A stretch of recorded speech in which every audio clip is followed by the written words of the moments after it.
We are live. Hello and welcome to this live interview series showcasing supply diversity here. I'm your host, Sandra D'Souza. I'm the CEO and founder of Elect, a digital marketplace connecting small businesses with corporate buyers, and every transaction funds the gender equality project. Thank you for joining us. Today, we're going to have a wonderful conversation with Tim Collings. He's here as the CEO founder of 4i Leadership, and he's going to talk about his journey of incorporating diversity into his business. Tim, thank you very much for joining us today. Thank you, Sandra. Thank you for the invitation, and thank you to all that lies ahead of us. I hope it'll be a lively and entertaining and hopefully insightful conversation. Oh, I'm sure it is. I know that you and I have had many interesting conversations offline, so now we're going live with it. Okay. So let's see, everybody get to hear about our discussion.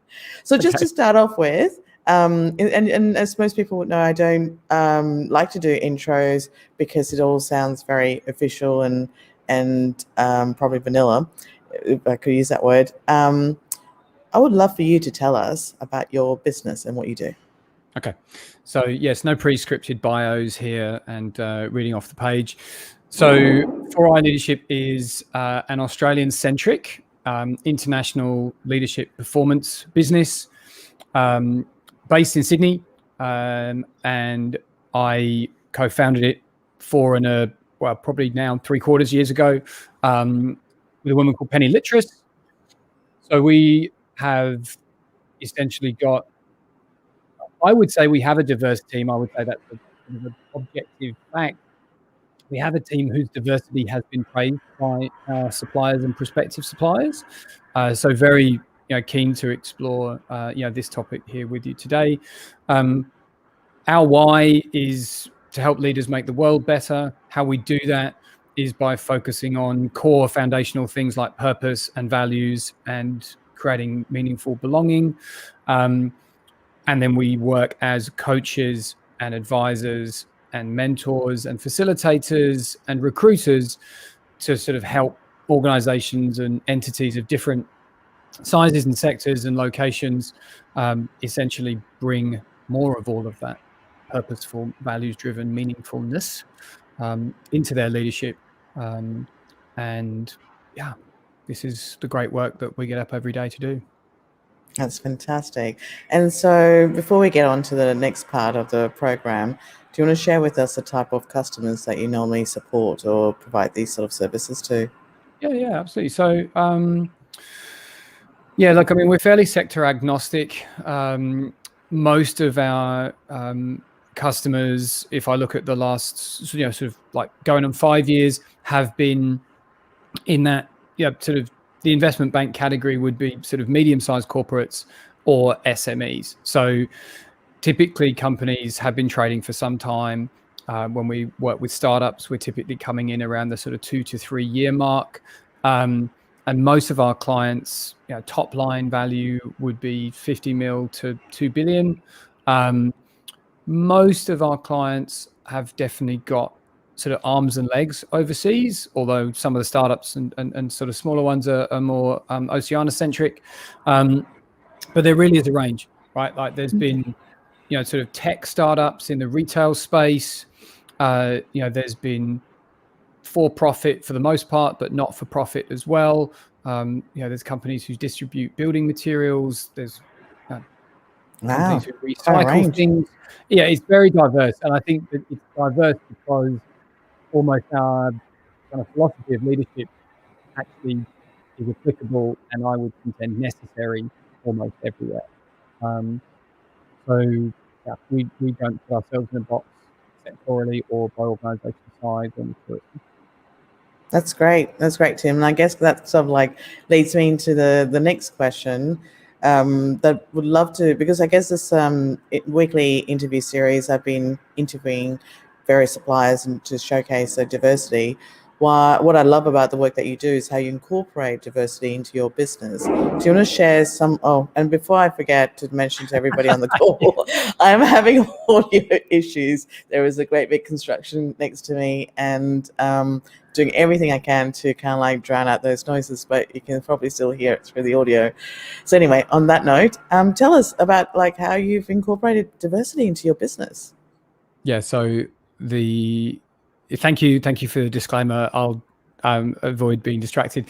Yeah, look, I mean, I think for me, the whole notion of design is sort of diversity is innate rather than designed. So I've always sort of courted diversity, I would say, for a long time. If I look at my friendship circles, if I look at the places in the world that I've chosen to go and spend my time, if I look at interactions in the workplace, I think I've been a person who's tended to be led by curiosity and intrigue more than by sameness and sort of sticking with what I know. And I think if you are coming from a mindset, or if you're developing a mindset like that, then diversity almost just kind of happens. The design element of it almost sort of appears retrospectively. So if I look at the business, there's been times over our growth where there has been an imbalance in the most sort of regular diversity metric, gender. But it's been sort of a balance, rebalance. Right? Because I haven't gone out intentionally saying, oh, we're a bit heavy on dudes, we better go and bring some more women into the business. Or, right, well, the last 3 people who joined the business were women, so now we need a guy to rebalance it. I think our sort of central paradigm is really about having the right level of sort of certainty and adaptability to sort of balance ourselves in terms of where we're going, what we want to do, and then respond and adjust to what we receive from the world. But really sticking true to purpose and values. And when you do, what we have found is when you do that, the right kind of people are attracted to you, and people who really aren't interested in what you're all about, they tend to kind of drift away a bit. So as we've done that, we've actually found that all kinds of people are attracted to what we're doing and the change that we're trying to be and bring to the world, whether that is our team or the kind of clients and customers who have come to us and knocked on the door and said, hey, really like the sound of what you're doing. So our team, if I kind of run through some of the demographics, like our team spans in age from late 20s to mid 60s in terms of our out there doing it practitioners. We've got geographic points of origin from Australia, New Zealand, Ireland, Pakistan, Switzerland, the United States, and the UK. And that's in terms of what's on our passport, not where our parents came from. At the board level, we've got kind of a 60-40 split women to men. We've got an Indigenous board advisor, and there's an age range in that advisory board as well. I mean, the things that I'd really love to speak to and sort of cite the data would also be our cognitive diversity, both in terms of our EQ, IQ, and our mindset, because there is diversity in there as well. I just haven't had everybody jump through the hoop, so I can't kind of go through here's the data indexing. So let me tell you. But I know it's there, and we experience it, and we encourage it. And I think our collaboration is really fueled by those diverse mindsets. And this is where I would then point to, we court and celebrate diversity in our business because we receive the benefit of it. And when we're working with clients, we encourage them to do the same, because I can now point to the empiricism and the evidence that says if you have a more diverse team, entity, organization, whatever, you will have better decision-making capability. Sorry, I think that comes from my side. That's okay. You will have better decision-making outcomes. You will have more resilience. You will be more innovative. You will basically be better in all the things that are kind of fundamentally most important right now. Which is why I'm continually surprised when, in part of the work that we do, doing cultural assessments and recruiting to bring more leaders into the business, we get the good old, but they're not a culture fit. Or we put them through the psychometric assessment first, and then once we're certain that they're enough like the people we already have, then we'll bring them in and we'll interview them. And I just simply look at that as missed opportunity on both sides. And there was an article circulating over the last couple of days about looking at job candidacy and sort of reversing the view of I am a candidate for a job, and turning it into the job is a candidate to me, and I have to examine, the criteria. And I think if people did that and challenged roles and employers in terms of what's the diversity look like here, and how do you facilitate, and let's maybe move to the I word as well. How do you facilitate inclusion? And if you're meeting and matching your quotas, that's great. But where's the inclusion quota? How do you measure inclusion and actually drive the positive outcomes of diversity, which I would say only come if you're actually really investing in the inclusion side as well, at least as much? That's a really interesting question. But if I just, there's a lot actually what you've just said to unpack. If we go to the initial, I guess, answer to the question, where you have the mindset, you were talking about that you've set the mindset to include diversity as opposed to only stick with like for like. This mindset, would you see yourself in the minority because of your work that you've done, but knowing that there's a lot of organizations do not really set out in that way? Because from what I can gather in what you've said to us, is because you've set this mindset, you're attracting diversity naturally without having to forcibly try and pick in your recruitment process or who you're trying to attract. You don't have to make that effort because they are coming naturally to you. Yeah. So the way that I'd like to respond to your question is essentially by saying, I don't know, like the extent to which I'm a minority, if we accept your contention that I have this mindset, and that mindset is facilitating the attraction of a diverse range of people. I don't have the data, I don't have the evidence to say, yep, I'm in a slim minority or a big majority. Yeah. What I would say is, in my experience, working with clients, so at 4i for, let's just say, nearly 5 years, but then 15, 16 years prior to that in different parts of the globe doing different things, I would say that I believe that this mindset shows up as the majority in the most sustainably successful organizations. Right, in terms of my lived experience interacting with businesses who are typically trying to be and do better, regardless of point in the business cycle. But if they're investing in people and themselves, it's typically because they're trying to, sort of improve.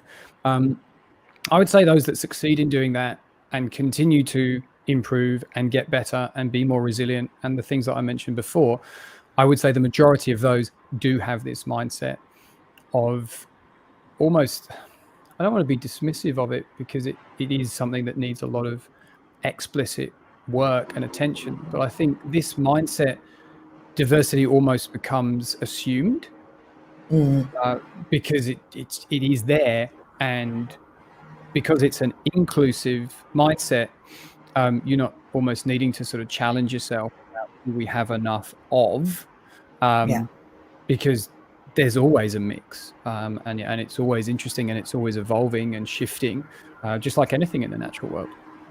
I don't know if that answers your question. I think so. No, sort of like it does in a way. And I guess what's really good to hear is your work of, and I'm just summarizing, the range of work that you do in developing leaders and supporting leaders. That it's great to see what you do what you preach. If I could just summarize it in that way. I know there's a lot more that you do, but which is good to see. And that's something that I can see that a lot of organization can benefit from your work.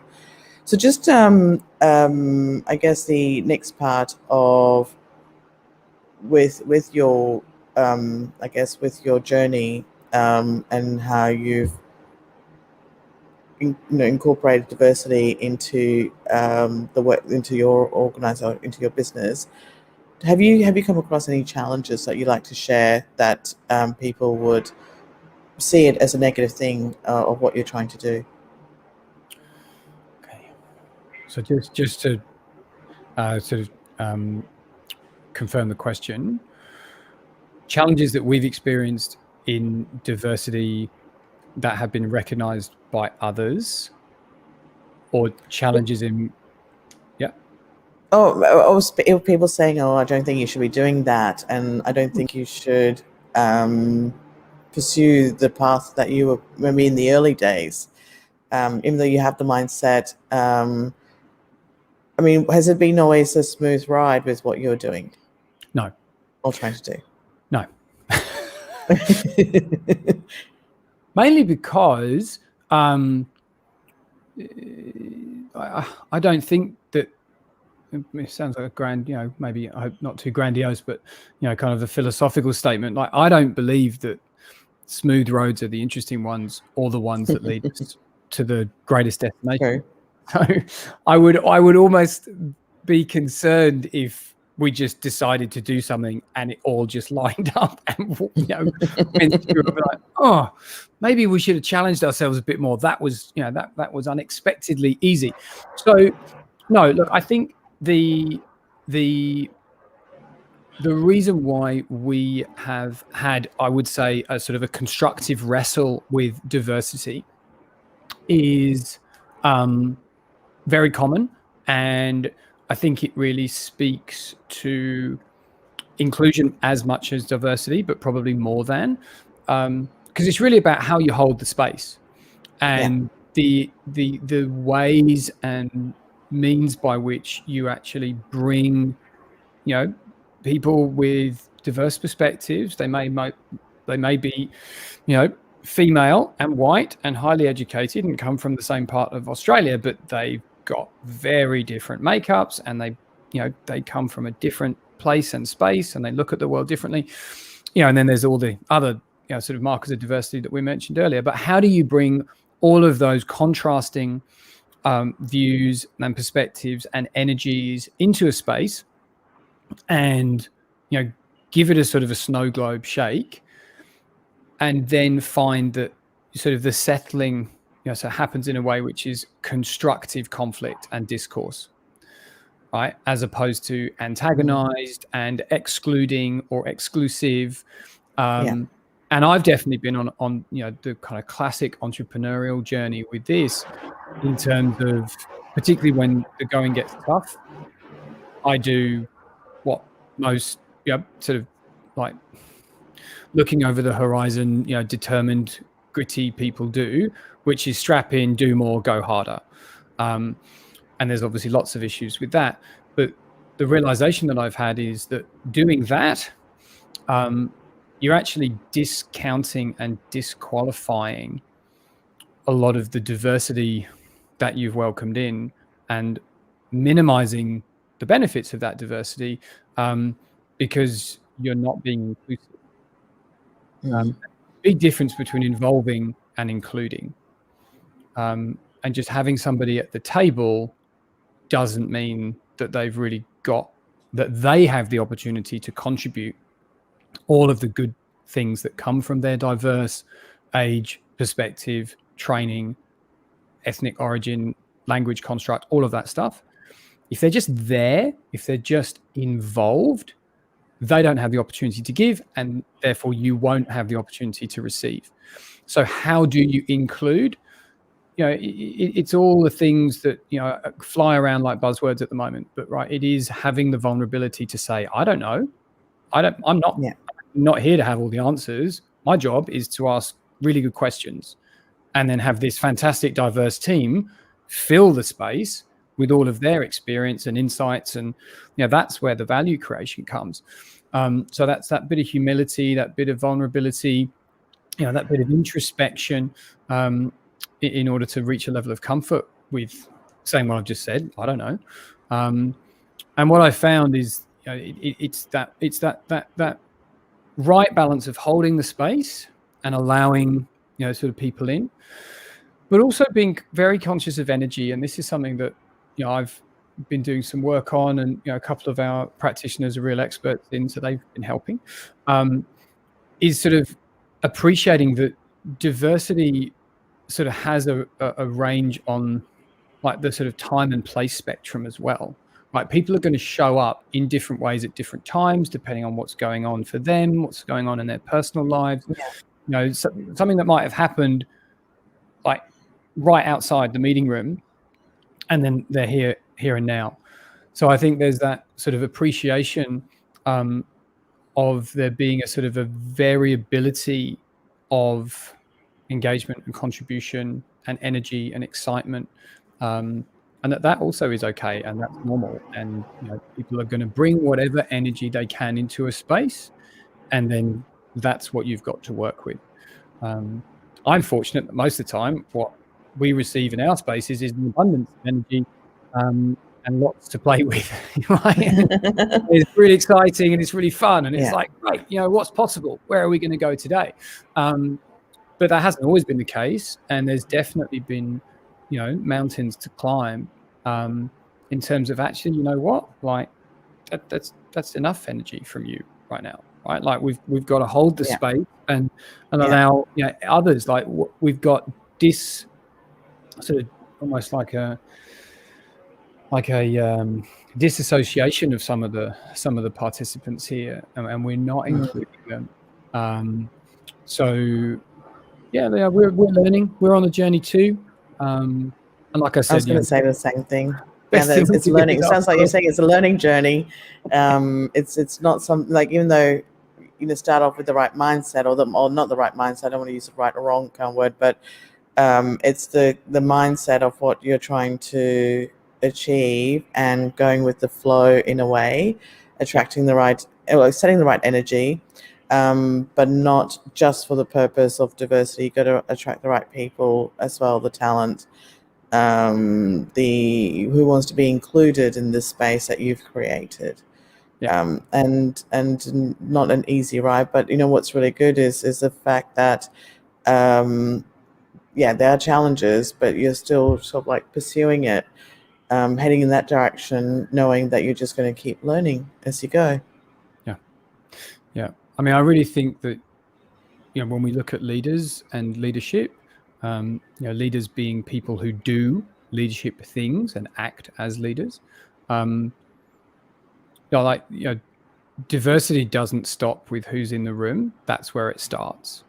And right, really, once you're in that room with that diverse group, like really as the leader, it's on you to then manage that inclusion and facilitate the inclusiveness.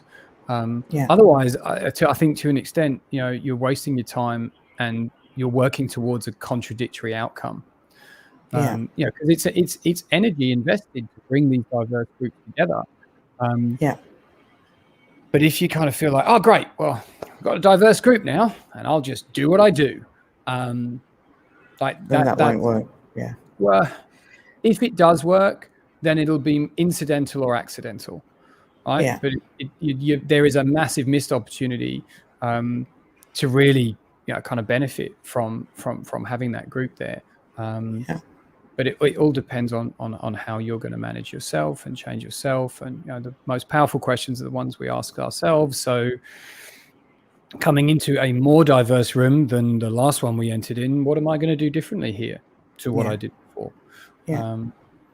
Because so it's really, I mean, like you said, it's very important. It has to start with the leader and who wants to make that change and want to set that value and that environment. So I know we could keep talking, but I guess if any, I guess, knowing what Elect does and what we do, if any of the businesses, being whether it's like you said, tech startup or corporates, what is the best way to find you aside from being on Elect platform, because you're one of our members? Would you like to share some details of how best to find you? Yeah, well, I mean, I would say start with Elect, with some some initial guidance. We've put a few of our service offerings up there, so you can at least get a bit of a flavor for what we do.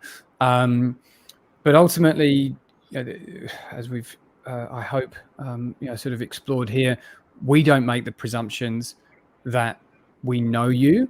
We want to make and take the time to understand you and understand, all of the permeations and connotations of you and your entity.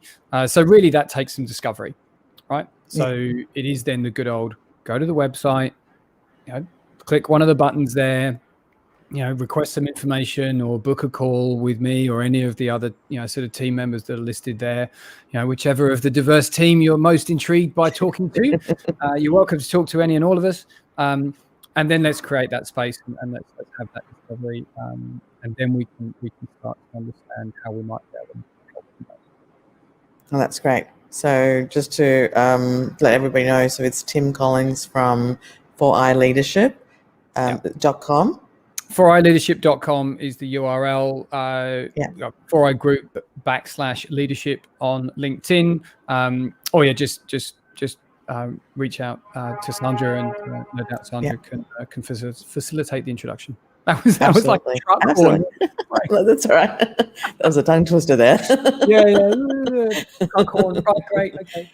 Yeah, anytime. So yes, also you can find Tim and 4i Leadership on Elect platform, like I mentioned, and also reach out to me. I'm happy to connect, and you can hear this. We just heard the amazing work that Tim does, and we're very obviously in Elect, we're very passionate about diversity, and love that how Tim can help leaders gain that through the work that you do. So Tim, thank you again for being part of this program. Really appreciate you taking time off your busy schedule to be here. And thank you everyone for watching the show. And this is our Wednesday weekly lunchtime series. So I hope to see you next Wednesday. Thank you, Sandra. Thank you, everybody. Tim. Thanks, Tim. Bye, everyone.